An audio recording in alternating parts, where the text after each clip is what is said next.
My siblings looked down on me and banned me from all their weddings, so I didn't invite them to mine. What followed left them speechless. My name is Emily, and I'm the youngest of 5 kids. My siblings, Mike, Chris, Rachel, and Josh, were all so much older than me that sometimes I felt like I was part of a different family. By the time I was old enough to start forming memories, they were already moving out, going to college, or starting their adult lives. It was like I was an afterthought, a weird tag-along they had to put up with. But even so, I loved them. When you're the youngest kid, you look up to your older siblings like they're heroes. I thought Mike hung the moon when I was little. He was the cool, oldest brother who could do no wrong. Chris was quieter and more serious, but I still adored him. Rachel was my big sister, the one I always hoped would let me into her life and show me how to be like her. And Josh, the baby of the older ones, felt the closest to me in age. But even he kept me at arm's length. The first time it really hit me how I didn't matter to them was Mike's wedding. I was 10 years old. 10 is that weird age where you feel old enough to be included in grown-up things, but still young enough to be treated like a child. When Mike and his fiancée Sarah announced they were having a child-free wedding, I assumed that didn't mean me. I wasn't some random kid who would throw food or scream during the vows. I was his sister. I still remember the day my parents sat me down. I'd been so excited. I even asked my mom if I could wear one of her necklaces for the big day. That's when she said it. Mike and Sarah are having an adults-only wedding, Emily. You're not going to be able to come. I stared at her for a second, trying to process. But I'm not like other kids, I said, trying to reason with her. I'll be quiet, I promise. She patted my head like I was some kind of puppy. It's just for adults, sweetie. You'll understand when you're older. I didn't understand at all. I cried in my room for hours. Mike was my brother, and I wanted to see him get married. I wanted to be there to watch Sarah, who I already thought of as my sister, walk down the aisle. But instead, my parents left me with a babysitter.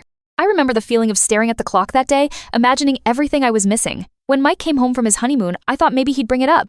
Maybe he'd say he was sorry I couldn't come, or tell me some funny story from the wedding. But he didn't. He acted like I wasn't even a part of it, like I wasn't even worth acknowledging. 2 years later, Chris got engaged.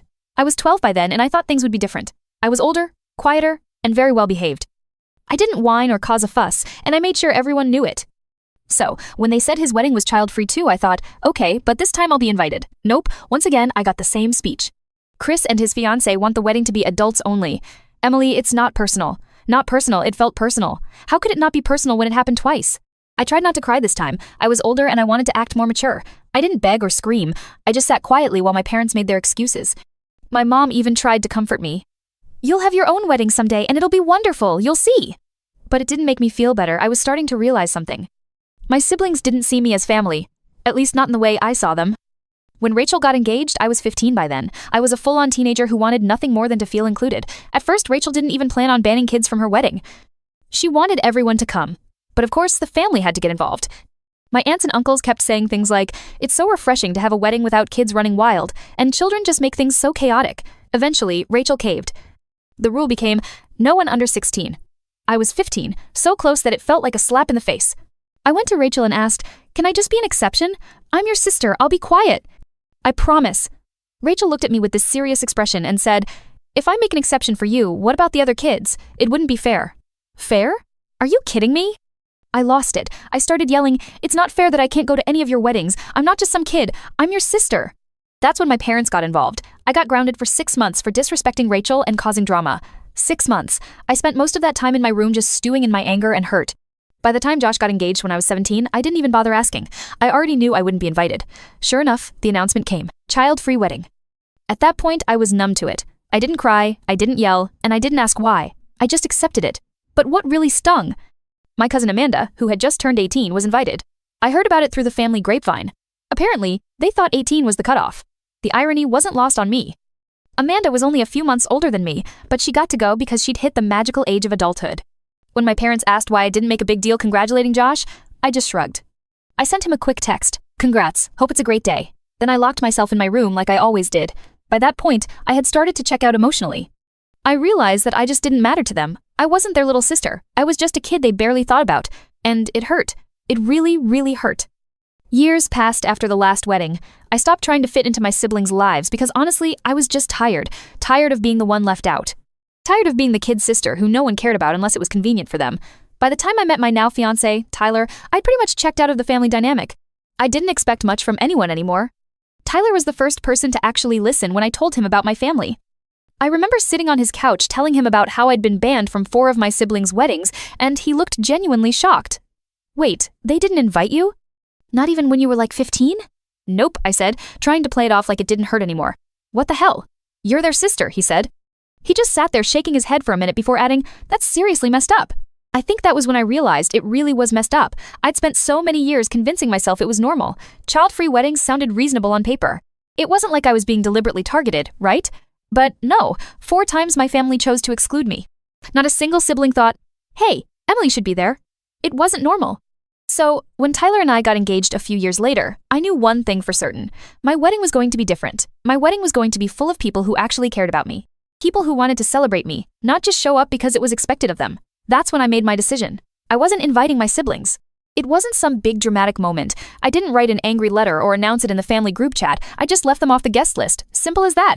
I knew it would blow up eventually, but I figured I'd cross that bridge when I got there.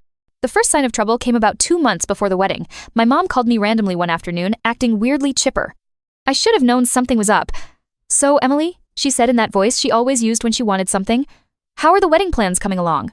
"Good," I said cautiously. "Everything's almost done." "That's great," she said, pausing for a moment before adding, "Your brothers and sister haven't gotten their invitations yet. Did you send them out already?" My heart started pounding. I didn't want to have this conversation. "Not yet." "Yeah, I sent them out," I said, trying to sound casual. She didn't miss a beat.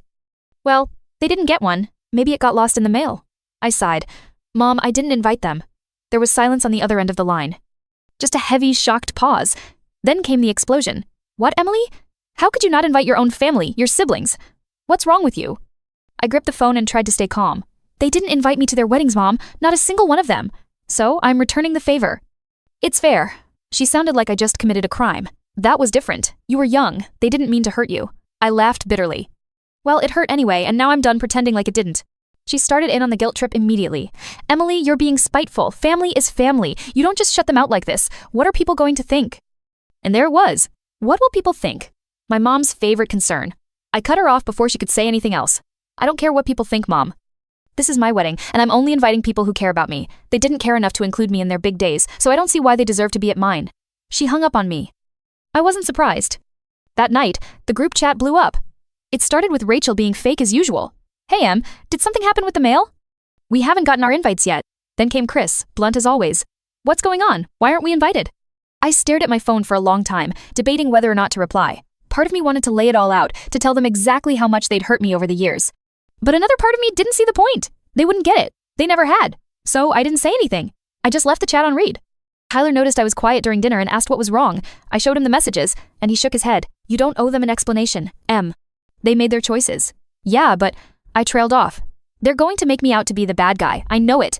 "Let them," he said firmly. "You know the truth. That's all that matters." The next day, my parents showed up at my apartment unannounced. I didn't even have to ask what they were there for.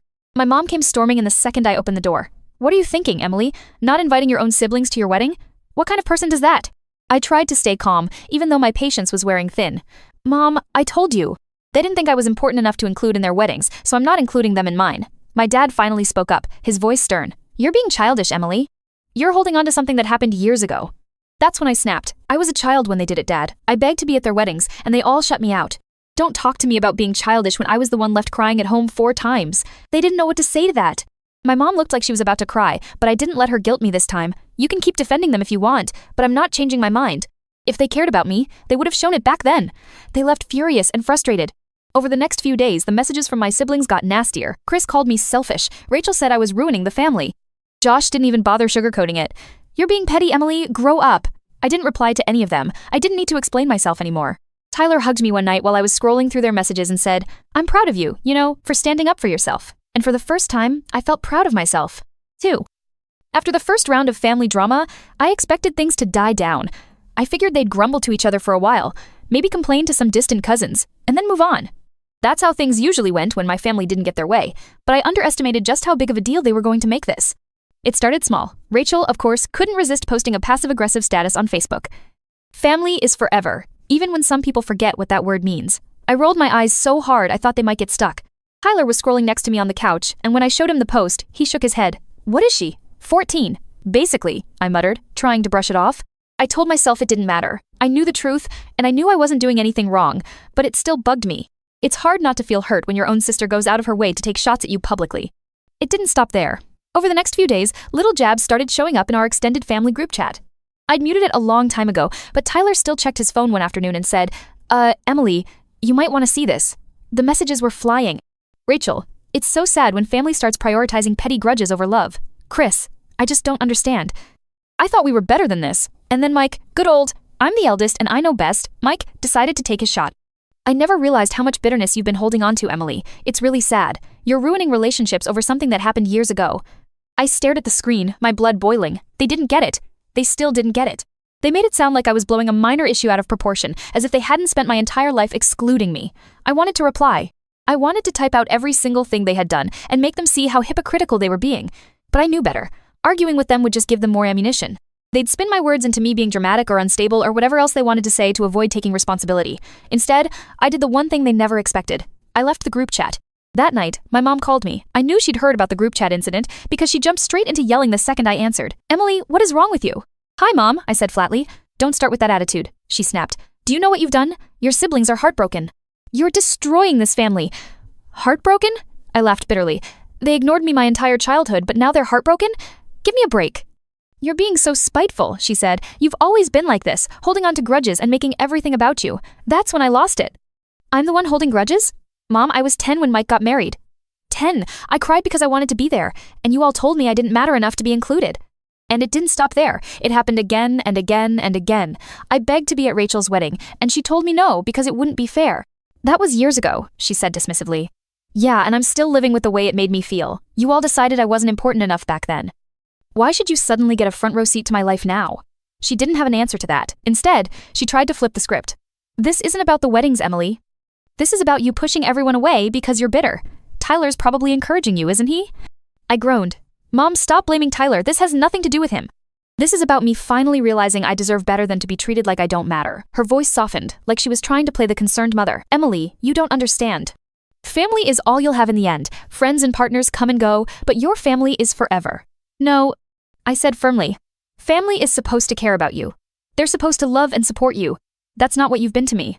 She started crying, big, dramatic sobs that I knew were more about guilt-tripping me than anything else. You'll regret this one day, Emily, she said through her tears. You'll see.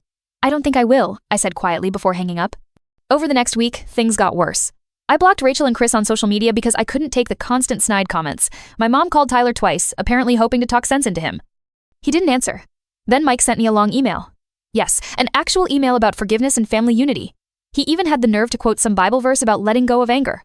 I didn't respond. Tyler and I sat down one night, and I vented about everything. It's like they're determined to pretend I'm the problem. They don't see how messed up it is that they ignored me for years and then flipped out when I finally stood up for myself. You know what it is?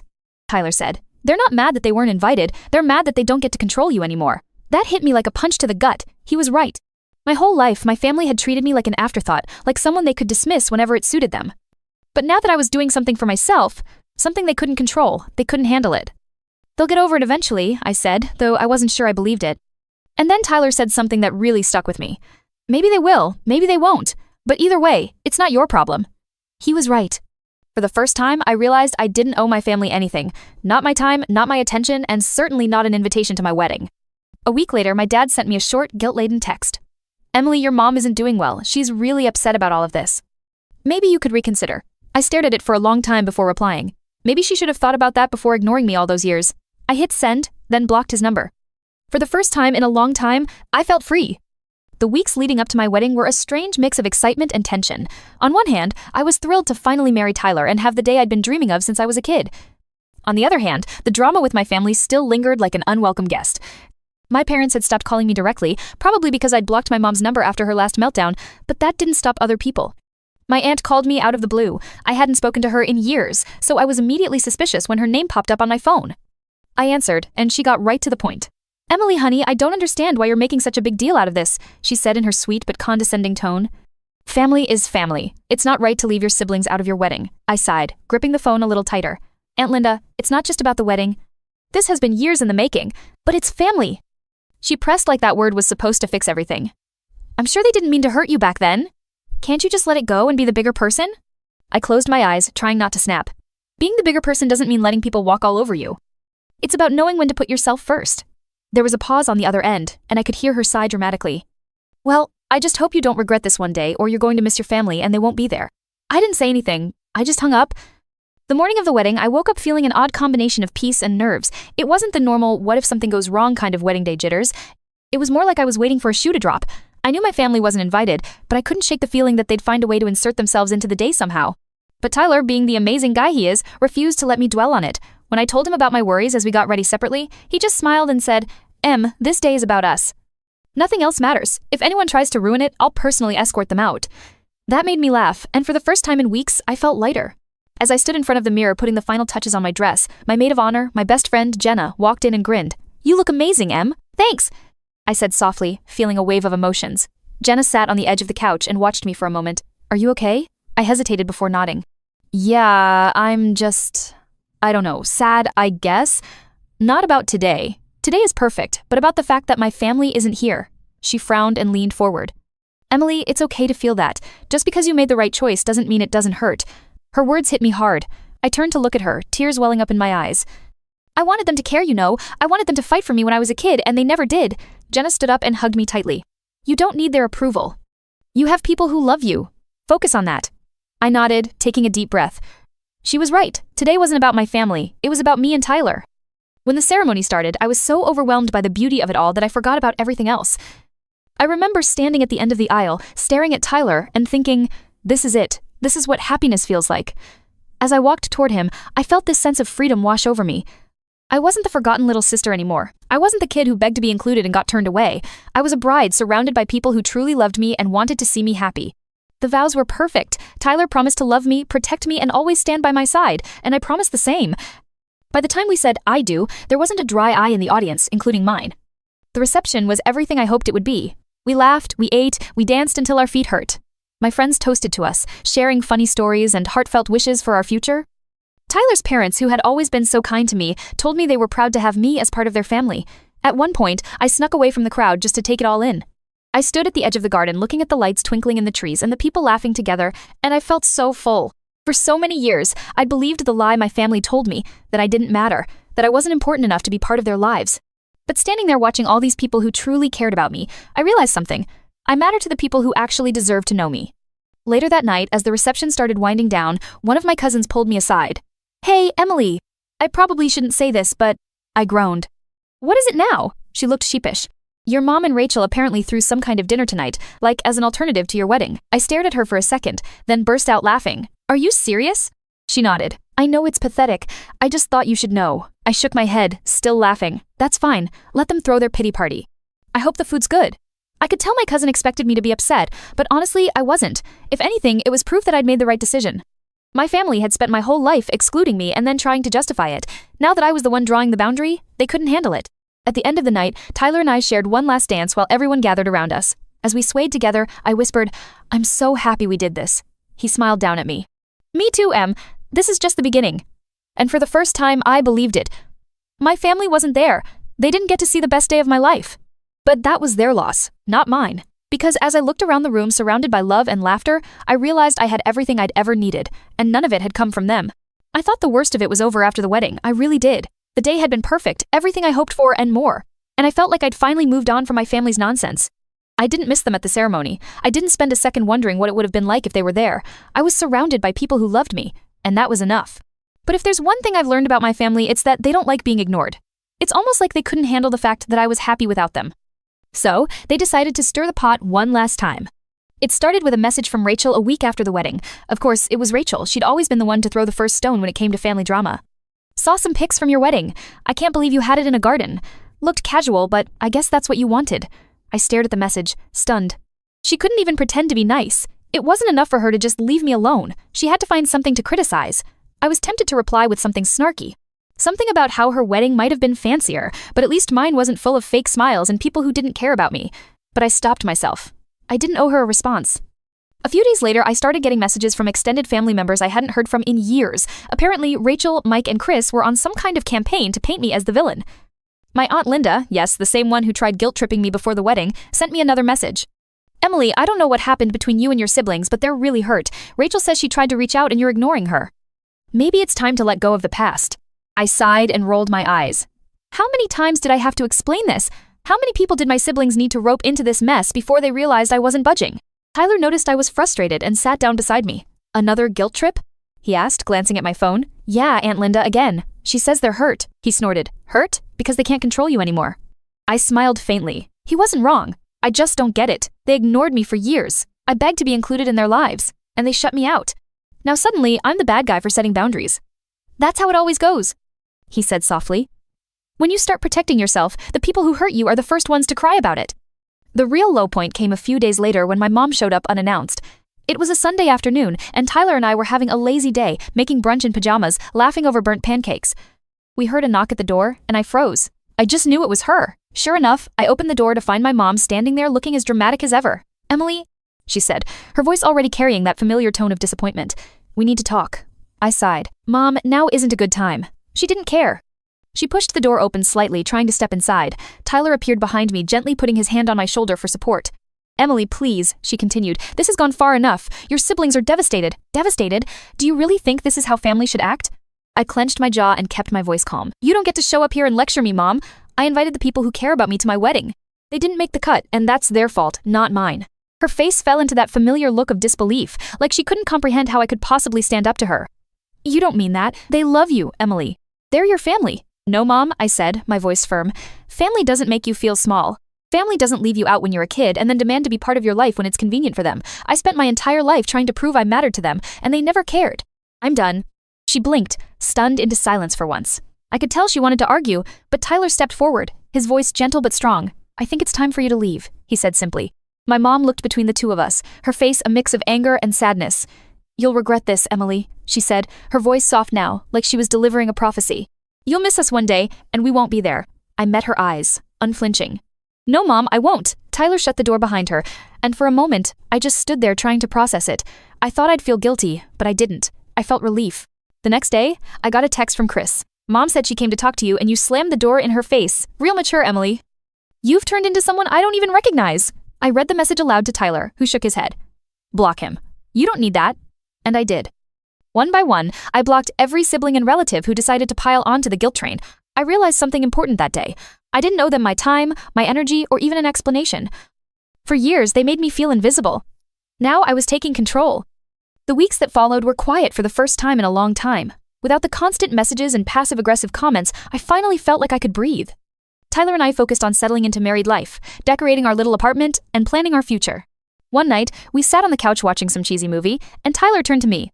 "Do you regret it at all, not having them at the wedding?" I thought about it for a moment before shaking my head. I thought I would, but I don't.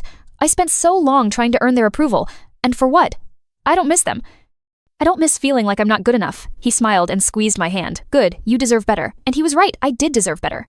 A month after the wedding, I got one final message. This time, it was from Rachel's number, sent through a different phone since I'd already blocked her. "You've destroyed this family, Emily. I hope you're happy." I stared at the screen for a second before deleting the message. I didn't even feel angry anymore. I just felt done. Because I was happy.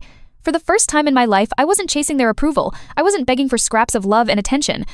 I was surrounded by people who cared about me, and that was enough. It always had been.